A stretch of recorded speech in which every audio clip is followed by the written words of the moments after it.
When it comes to a fire drill, do you find yourself reaching for your coat and your bag and then walking slowly towards the exit?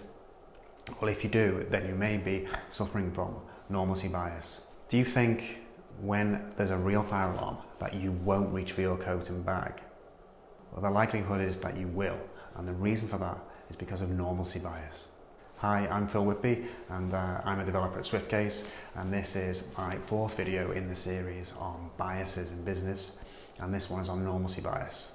So there was a recent tragic aeroplane fire in Moscow where 41 people were tragically killed as the rear of the airplane set on fire. Now, after the event, some passenger video emerged of the tragedy, and one of the things that was remarked upon by most people who saw this was that people calmly got out of their seats, reached up into the top compartments to get their bags. Before they got off, they basically behaved as if they were disembarking the plane at any normal time. Now, most of the reaction to this on social media was, disgust and anger. I mean, how could these people be so inconsiderate? And rather like the Milgram experiments, which demonstrate that, any person off the street would electrocute another person if instructed to by a person in a white coat. This kind of event demonstrates that nearly everyone would behave in a particular, reprehensible way in a stressful situation. So the reason why people behaved as if they were just disembarking from a normal plane in this tragedy was something called normalcy bias. So normalcy bias is the tendency for individuals to underestimate the potential for danger within the midst of a disaster. Something like 70% of people within a disaster will behave in this manner, and there were many reports of after 9/11 of people talking to each other after the first plane hit, discussing what method of action they should take and whether they should take the stairs or not, whether it was a real emergency. Some individuals were calmly deciding which books to collect, which items to take with them, and quite a large number of people basically milled around looking for confirmation from each other that there was a disastrous event happening. So part of the reason for this is that under stress our brains pass new information very slowly. It can take sort of 8 to 10 seconds, and the more stressed we are, the slower it takes. And if you don't have a set routine behaviour for this particular event, then you will then resort sort of automatically or robotically down to habitual behaviours, such as those that you do in the morning or when you actually leave the office normally. So that's why you see people in real fires, collecting up their belongings, even though in doing so you're delaying everyone else from getting out. So all those moments that you take to collect your belongings adds to the delay down things. So just like in the plane at Moscow, each person in front of those at the back that collected their belongings was adding time, and it was accumulating down the chain to the point where people couldn't get off in time at the back and unfortunately killed. But those people weren't callous or thoughtless. They were merely just acting as they acted every time they disembarked the plane because they hadn't properly planned and practiced the correct emergency response. So with 50% of businesses failing within the first 3 years and 70% within the first 10 years, this failure rate suggests that most of the time businesses end disastrously.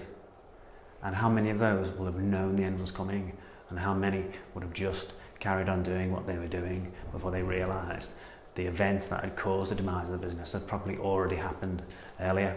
The 2008 financial crisis, which is based on subprime mortgages in the US, came about because of the existence of normalcy bias, because people maintained investment even when they knew they had really, really poor investment opportunities or very, very low rated investments in properties which had no likelihood to be paid back the mortgage of. And yet the feeling that things were as safe as houses meant that the housing bubble was protected. So this kind of normalcy was, became an absolute truth that couldn't be bent no matter what the evidence was around you that there was a crisis happening. So as a business, how can you mitigate against normalcy bias? Well, because normalcy bias training is about disasters, a lot of the literature online is about preventing natural disasters causing people's deaths, but the same lessons can be applied in business. You need to have preparation, you need to have warning, you need to assess the impact, and then you need to act correctly in the aftermath. So in terms of preparation, you need to think about what could go wrong. What could go wrong with your clients? What could go wrong with your customers? Could there be new competition? Could there be seasonal or time-based interruptions to your revenue stream? All these things need to be considered. If any of these things do happen, do you have enough systems in place to warn you that this disaster is happening? You know, if a client is disgruntled or a customer's unhappy and they go to social media, are you monitoring social media for what people are saying about you? Do you know what new companies are going to be popping up competitive in your area? Are you doing the right kind of searches for new companies online? If, in terms of impact, if, we did have disgruntled customers leaving bad reviews, what is your mitigation strategy? Do you have a prepared statement for media?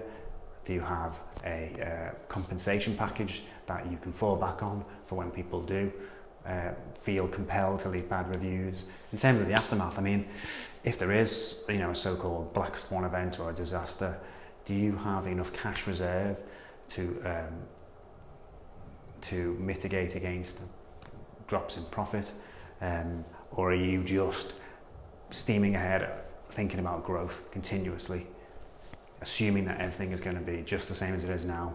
Having said all this, it's very important also not to overreact. Not every deviation from normal does equal disaster, but don't make another mistake by introducing another bias, which is that you will always have time to plan for disasters, because the planning fallacy, where you think that the amount of time required to complete a task is much less than what it actually takes. You don't want to fall prey to that and then not leave yourself enough time to mitigate all these issues that come from the disaster. My name's Philip. I hope you enjoyed my video on normalcy bias in my bias series. Please leave a comment below and subscribe, and I'll see you at the next video.